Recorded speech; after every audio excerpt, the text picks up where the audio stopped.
Hello friends, कैसे हैं आप सभी। मैं आपका दोस्त देव एक बार फिर से प्रस्तुत हूँ चित्रलेखा की एक नई कड़ी को लेकर, जिसे हम लगातार सुन रहे हैं, बहुत मनोभाव से सुन रहे हैं।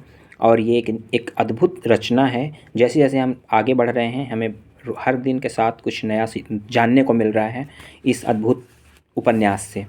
अब हम लोग आगे पढ़ेंगे। हम लोगों ने पीछे देखा था कि जिस तरीके से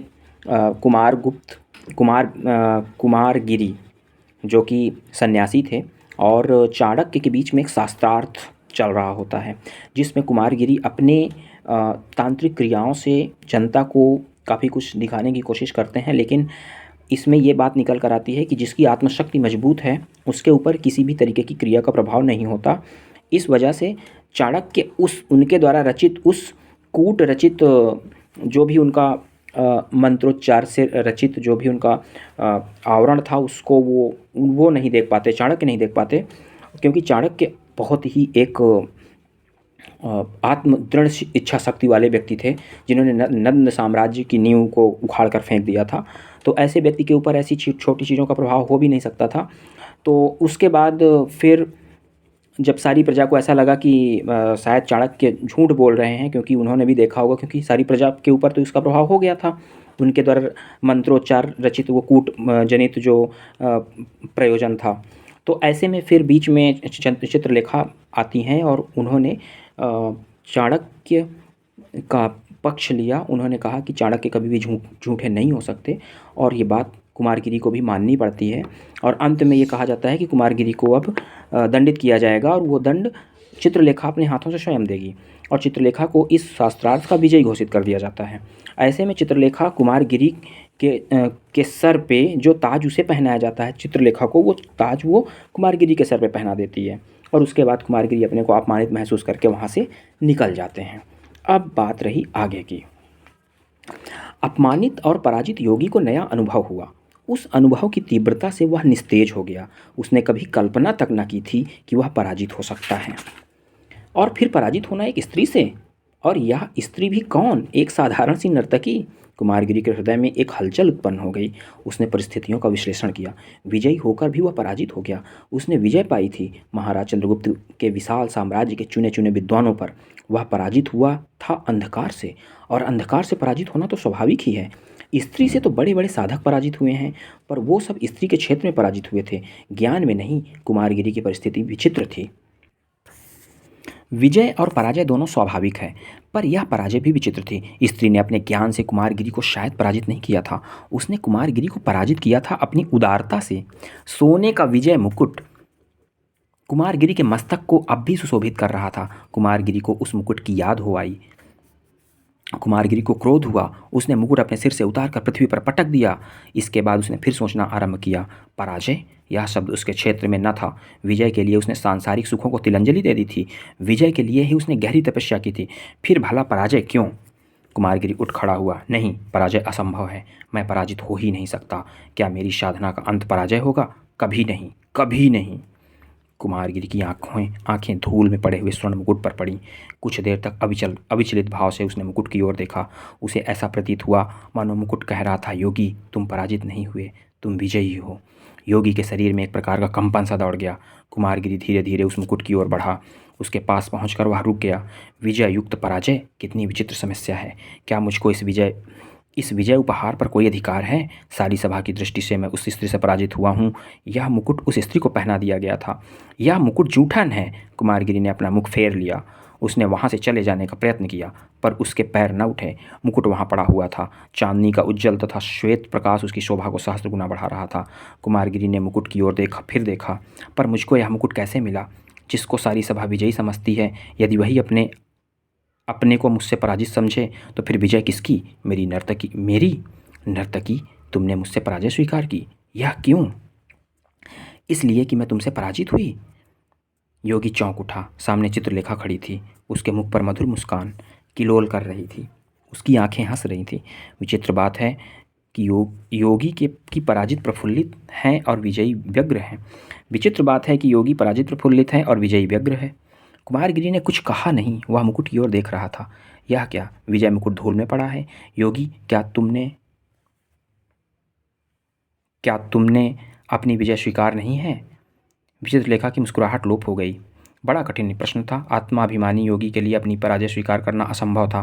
फिर भी उसने कोई उत्तर नहीं दिया। चित्रलेखा ने मुकुट उठा लिया। उद्यत योगी, तुम्हें पराजित करना मेरे लिए असंभव है, इतना विश्वास रखो। उसने मुकुट कुमारगिरी के मस्तक पर रख दिया, जिस मुकुट को वह फेंक चुका था, और उसको फिर से पहनते हुए कुमारगिरी हिचका नहीं। उसने इसका विरोध तक न किया। इस समय कुमारगिरी के नेत्र बंद कर लिए थे। वह कुछ सोच रहा था। योगी, क्या सोच रहे हो? इस बार कुमारगिरी ने अपने नेत्र खोले। नर्तकी चित्रलेखा, तुम समझती हो कि तुमने मुझे पराजित किया है, इसलिए तुम बार बार मेरा अपमान कर रही हो, पर तुम्हारी यह चेष्टा तथा धारणा व्यर्थ है। योगी संसार छोड़ चुका है। मान अपमान से उसका कोई संबंध नहीं रह गया। फिर तुम यह सब व्यर्थ कर रही हो। चित्रलेखा ने शांत भाव से उत्तर दिया। योगी, तुम्हारी यह धारणा अनुचित है। मैं फिर कहती हूँ, तुम्हें पराजित करने की न तो मुझ में क्षमता है और न शक्ति। कुमारगिरी ने चित्रलेखा पर अपनी आंखें गड़ा दी। कुछ क्षणों के लिए उसने अपने सामने खड़ी हुई विचित्र स्त्री चित्रलेखा को अनिमेष दृगों से देखा। उसका पीला मुख एकाएक लाल हो गया। उसका निश्चल तथा स्थिर शरीर एकाएक सिहर उठा। उसने चित्रलेखा का कोमल हाथ जोर से पकड़कर कहा, नर्तकी, सच कहना कि फिर तुम यहाँ छाया की भांति क्यों चली आई हो? इस प्रकार यहाँ भी मुझको लज्जित करने में तुम्हारा क्या ध्येय है? आवेश में कुमारगिरी का सारा शरीर काँप रहा था। चित्रलेखा बिल्कुल मिली खड़ी थी। उसके नेत्र कुमारगिरी के नेत्रों से मिले हुए थे। चित्रलेखा के अलसाए से नेत्रों में न जाने कहाँ की मदिरा थी। मुस्कुराते हुए उसने उत्तर दिया, मैं आई हूँ अपने ऊपर विजय पाने वाले से दीक्षित होने के लिए। सौरभ से भरा मधुमास था, कंपन से भरा मलय था। चांदनी हंस रही थी, तरकावली मुस्कुरा रही थी। निर्जन प्रदेश में और रात्रि के गहरे सन्नाटे में योगी कुमारगिरी के सामने नर्तकी चित्रलेखा खड़ी थी। कुमारगिरी का आवेश लोप हो गया। वह सहम कर कुछ पीछे हट गया। दबी हुई जबान से उसने कहा, सुंदरी, मुझसे दीक्षित होने के अर्थ पर भी कभी तुमने विचार किया है? चित्रलेखा हंस पड़ी। उसकी हंसी का माधुर्य विचित्र था। उसमें सजीव सौंदर्य से भरा संगीत था। हाँ, एक बार नहीं, अनेक बार। कुमारगिरी ने असाधारण सुंदरी चित्रलेखा से अपनी आंखें हटा ली। नहीं, तुम मेरा प्रयोजन नहीं समझी। मेरी दीक्षा के अर्थ हैं संसार के समस्त भोग विलास तथा वासनाओं को सदा के लिए तिलांजलि दे देना। जिस अकर्मण्यता से तुम घृणा करती हो, उसी अकर्मण्यता को अपनाना। जिस शुष्क साधना की तुम हंसी उड़ाती हो, उसी शुष्क साधना में अपने कोमल शरीर को तपाना। चित्रलेखा मौन थी। वह यह सोच रही थी कि वह क्या उत्तर दे। नर्तकी होते हुए भी, दर्शन के विकृत सिद्धांतों की दासी होते हुए भी चित्रलेखा को झूठ बोलने का अभ्यास न था। उसकी आत्मा का उत्तर था नहीं। उसके हृदय की प्रेरणा थी हाँ। हृदय ने विजय पाई। उसने चित्रलेखा को जीवन का सबसे बड़ा झूठ बोलने को बाध्य किया। योगी, इस सब के लिए तैयार होकर आई हूँ। इसके लिए तैयार होकर आई हो? कुमारगिरी निष्प्रभ हो गया। सुंदरी, तुम भूल कर रही हो। जो कुछ तुम करने के लिए प्रस्तुत हो वह बड़ा कठिन काम है। प्रत्येक व्यक्ति यह नहीं कर सकता। जानती हो, ममत्व का विस्मरण बड़ा दुसाध्य कार्य है। तुम इसे न कर सकोगी। चित्रलेखा गंभीर हो गई। ठीक कहते हो योगी, यह कठिन अवश्य है, पर असंभव नहीं है। योगी, कुमारगिरी ने एक बार फिर सिर से पैर तक चित्रलेखा को देखा। चित्रलेखा के वस्त्र शरीर पर वही थे जो वह नृत्य के समय पहने हुए थी। वह सौंदर्य और वही मादकता। चित्रलेखा की आंखों में आकर्षण था और उल्लास था। कुमारगिरी ने मन ही मन कहा, यह स्त्री असाधारण सुंदरी है। आज तक कुमारगिरी ने सौंदर्य की ओर ध्यान न दिया था। प्रेम और वासना का क्षेत्र उसके लिए न था। उस सौंदर्य से योगी के हृदय में एक हल्का सा कंपन हुआ। प्रथम बार योगी ने इस कंपन से युक्त सांसारिक सुख का अनुभव किया। वह सुख कितना विचित्र था। उसने कहा, सुंदरी चित्रलेखा, तुम्हें दीक्षा देना कहाँ तक उचित है, इस पर विचार करना होगा। मैं अभी कुछ नहीं कह सकता। अभी तुम कुछ नहीं कह सकते योगी? चित्रलेखा ने कुमारगिरी के शब्द दोहराए। क्यों? क्या मुझे तुम पर विश्वास नहीं, या तुम्हें अपने आप पर ही विश्वास नहीं? योगी, यह याद रखना, मुझे दीक्षा देने या न देने का अर्थ तुम्हारे लिए चाहे कुछ भी हो, पर मेरे लिए यह जीवन और मृत्यु की समस्या है, और इस दृष्टि से तुम्हारा बड़ा उत्तरदायित्व है। यदि किसी के पास जल है और वह व्यक्ति पिपासा कुलित अतिथि को जल देने से इनकार कर उसे प्यास से तड़प तड़प कर मरते देखता है, तो यह समझ रखना, यह बहुत बड़े पाप का भागी होता है। उसकी आत्मा को सुख मिलना असंभव है। इस उत्तर से कुमारगिरी सहम उठे। सुंदरी, तुमसे सारी बातें स्पष्ट रूप से कह दूं, तुम्हें दीक्षा देने में मुझे इसलिए संकोच होता है कि तुम में दर्शन के विकृत सिद्धांतों ने जड़ जमा रखी है। उन सिद्धांतों के साथ तर्क है और उन सिद्धांतों पर विश्वास करने वाले व्यक्ति में प्रभाव। मैं डरता हूँ कि कहीं उन सिद्धांतों को तुमसे निकालने की जगह मैं ही न उसमें फंस जाऊँ। नहीं, यह नहीं। कुमारगिरी रुक गया। अपनी मानसिक दुर्बलता को उसने अपनी पहली बार अनुभव किया था। अनजाने में प्रकट भी कर दिया था। दुर्भाग्यवश उसने इस दुर्बलता को प्रकट किया एक नर्तकी के सामने। कुमारगिरी को अपने ऊपर क्रोध हुआ। उसका शांत मुख उद्विग्नता से लाल हो गया। सुंदरी, मैंने जो कुछ कहा उससे कोई प्रयोजन नहीं। अब तुमसे मेरी केवल इतनी प्रार्थना है कि तुम यहाँ से चली जाओ। मुझे समय दो कि मैं परिस्थितियों पर विचार करूँ। बहुत अच्छा योगी, यदि तुम्हें मेरी उपस्थिति से कुछ दुख होता है तो मेरा यहाँ से चले जाना उचित होगा। तुम समझते हो कि जो स्त्री तुम्हारे सामने खड़ी है वह अंधकार है, माया है। तुम्हें मेरे विकृत सिद्धांतों से भय होता है, पर यह तुम्हारी धारणा निर्मूल है। जिस समय मैं तुमसे दीक्षा लेने चली थी उसी समय मैंने अपने विश्वासों को भावनाओं को तथा संस्कारों को तिलांजलि दे दी थी। और रही स्त्री के अंधकार तथा माया होने की बात, योगी, वहाँ भी तुम भूलते हो। स्त्री शक्ति है, वह सृष्टि है। यदि उसे संचालित करने वाला व्यक्ति योग्य है वह विनाश है, यदि उसे संचालित करने वाला व्यक्ति अयोग्य है। इसलिए जो मनुष्य स्त्री से भय खाता है वह या तो अयोग्य है या कायर है। अयोग्य और कायर दोनों ही व्यक्ति अपूर्ण हैं। चित्रलेखा वहाँ से चल दी। कुछ दूर जाकर वह रुकी। कुमारगिरी की दृष्टि शून्य में गड़ी हुई थी। चित्रलेखा ने कहा, हाँ, एक बात कहना मैं भूल गई थी। वह यह कि मैं तुम्हारे यहाँ कल फिर आऊँगी। तुम्हें विचार करने का यथेष्ट समय दे रही हूँ। यदि मुझे दीक्षा देना उचित समझना तो कल बता देना। मेरे अच्छा, श्री चरणों को दासी का प्रणाम। कुमारगिरी ने चित्रलेखा को जाते देखा। वह एकाएक चौंक उठा। चित्रलेखा के स्वर का संगीत उसके कानों में गूंज रहा था। उसके सौंदर्य की आभा उसकी आंखों के आगे नाच रही थी। वह उस अतृप्त शराबी की भांति चित्रलेखा को देख रहा था, जिसको संज्ञाहीन हो जाने का भय हो और जिसके सामने सुगंधित मदिरा बह बहकर धूल में मिल जा रही हो। कुमारगिरी के लिए अपने को रोकना असंभव हो गया।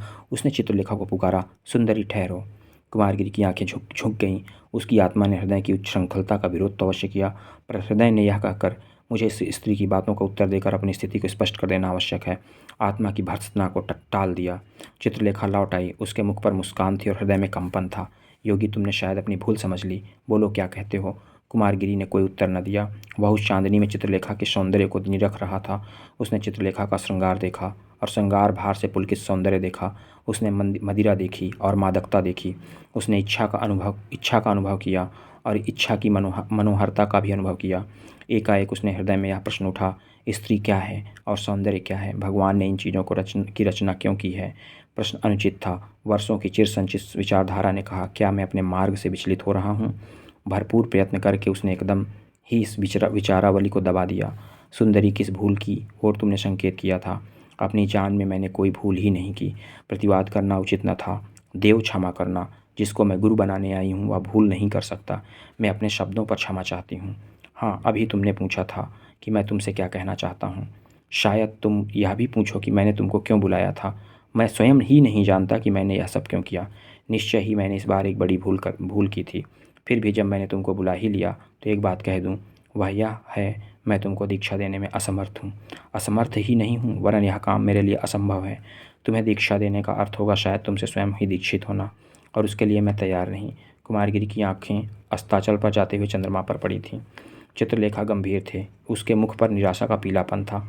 उसके नेत्रों में करुणा की छाया थी। धीरे से उसने कहा, देव, तुमने जो भूल की उसका तुमसे अधिक दुख मुझको है। क्या करूं?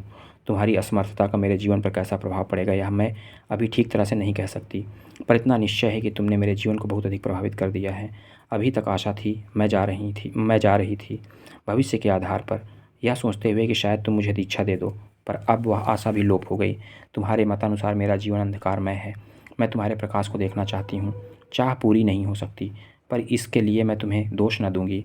मैं दोष दूंगी अपने भाग्य को। इतना कहकर चित्रलेखा योगी कुमारगिरी की ओर और निकट चली गई। योगी निस्तब्ध खड़ा था। चित्रलेखा ने उसके हाथ पकड़ लिए। योगी ने एक विचित्र कंपन का अनुभव किया, पर इस कंपन में सुख था, उल्लास था। हाँ, मेरा और तुम्हारा साथ शायद असंभव ही है। मैं स्त्री हूँ और तुम पुरुष। मैं नर्तकी हूँ और तुम योगी। मेरा क्षेत्र है वासना और तुम्हारा क्षेत्र है साधना। दोनों में प्रतिद्वंदिता है। तुम मेरे जीवन में बवंडर की भांति आकर निकले जाते हो। ठीक ही है। प्रयत्न करूँगी कि भविष्य में मैं तुमसे न मिल सकूँ, पर इसके पहले कि हम दोनों पृथक हों, योगी, मैं तुम्हारे पैरों की धूल अपने मस्तक पर चढ़ाना चाहती हूँ। चित्रलेखा कुमारगिरी के पैरों पर गिर पड़ी। कुमारगिरी का हृदय धड़क रहा था। चित्रलेखा को पैरों पर गिरा हुआ देखकर वह चौंक सा उठा। उसने चित्रलेखा को उठा लिया। ऐसा करने में योगी के हाथ चित्रलेखा के उरोजों से स्पर्श कर गए। चित्रलेखा आनंद से पुलकित हो उठी। योगी के लिए इस स्पर्श का कोई महत्व न था। साधारण रूप से अनजाने उसने ऐसा हो गया था। विचारधारा दूसरी और केंद्रभूत होने के कारण उसने इस पर ध्यान न दिया, पर चित्रलेखा इसका दूसरा ही अर्थ समझ बैठी। तुम मेरे चरण क्यों छू रही हो सुंदरी? चित्रलेखा कुमारगिरी से मिली हुई खड़ी थी। उसने अपना मुख कुमारगिरी के मुख के पास ले जाकर कहा, तुम मेरे आराध्य देव हो। कुमारगिरी की आंखें चित्रलेखा की आंखों से मिल गईं। चित्रलेखा की आंखों की मादकता का प्रभाव कुमारगिरी की आंखों पर भी पड़ रहा था। चित्रलेखा ने अपना मुख थोड़ा सा और आगे बढ़ाया। कुमारगिरी ने अपना मुख हटाया नहीं। उसका भी श्वास गर्म हो गया था। उसका शरीर कांपने लगा था। इसी समय कुमारगिरी को सुनाई पड़ा, गुरुदेव। कुमारगिरी चौंक उठा। वह इस प्रकार से चित्रलेखा के पास से हट गया जिस प्रकार वह मनुष्य चौंक कर हटता है जो सर्पिणी के पास तक उसे बिना देखे हुए पहुंच जाता है। और उसी समय जब सर्पिणी उसे डसना चाहती है, कोई दूर पर खड़ा हुआ व्यक्ति उसे सचेत कर देता है। सामने विशाल देव खड़ा था। विशाल देव को देखकर कुमारगिरी लज्जा से मानो धूल में गड़ गया। वह आज पराजित हुआ था नर्तकी से, अपने शिष्य के ही सामने। और चित्रलेखा को विशाल देव पर क्रोध हुआ। विशाल देव को इस अवसर पर आने का अधिकार न था। वह उस सर्पिणी की भांति फुफकार कर विशाल देव की ओर मुड़ी, जो संयोग से के समय मनुष्य के सामने आते ही उस मनुष्य पर टूट पड़ती है। युवा, तुम कौन हो और यहाँ इस समय क्यों आए? चित्रलेखा का स्वर तीव्र हो गया था। मैं गुरुदेव का शिष्य हूँ और इतनी अधिक रात्रि बीतने पर भी गुरुदेव को न लौटने के कारण मैं उन्हें ढूंढने चला आया था। चित्रलेखा ने धीरे से कहा, हाय रे भाग्य। इसके बाद उसने कुमारगिरी से कहा, अच्छा अब जाती हूँ गुरुदेव, पर इतना ध्यान में रखना कि मैं तुमसे दीक्षा लेना चाहती हूँ। तुमको मुझे दीक्षा देनी ही होगी। चित्रलेखा के मृदुल गंभीर स्वर में आज्ञा देने वाली स्वामिनी का गुरुत्व था। मैं जनरों से निकलकर एकांत में आना चाहती हूँ। माया को छोड़कर मैं ब्रह्म में लिप्त होना चाहती हूँ। तुम्हें समय दे रही हूँ गुरुदेव कि इस प्रश्न पर विचार करो। तुम मनुष्य से ऊपर हो। मुझसे डरने का कोई कारण नहीं। तुमने वासनाओं पर विजय पा ली है नाथ। इसी से मैं तुमसे प्रार्थना करती हूँ। अच्छा, श्री चरणों को दासी का प्रणाम। इतना कहकर चित्रलेखा वहाँ से चली गई। कुमारगिरी ने विशाल देव का हाथ जोर से पकड़कर कहा, तुम मूर्ख हो। उस समय चंद्रमा अस्ताचल के नीचे जा रहा था। और इसी के साथ ये अध्याय भी समाप्त होता है। दोस्तों, मेरा नाम देव है, जैसा कि आप जानते हैं, और मैं आपके सामने हर दिन एक नई प्रस्तुति लेकर प्रस्तुत होता हूँ। आप लोगों से गुजारिश है, आप लोग इस चैनल को लाइक, सब्सक्राइब और शेयर करते रहिए और अपना प्रेम बरसाते रहिए। धन्यवाद, बहुत बहुत आभार।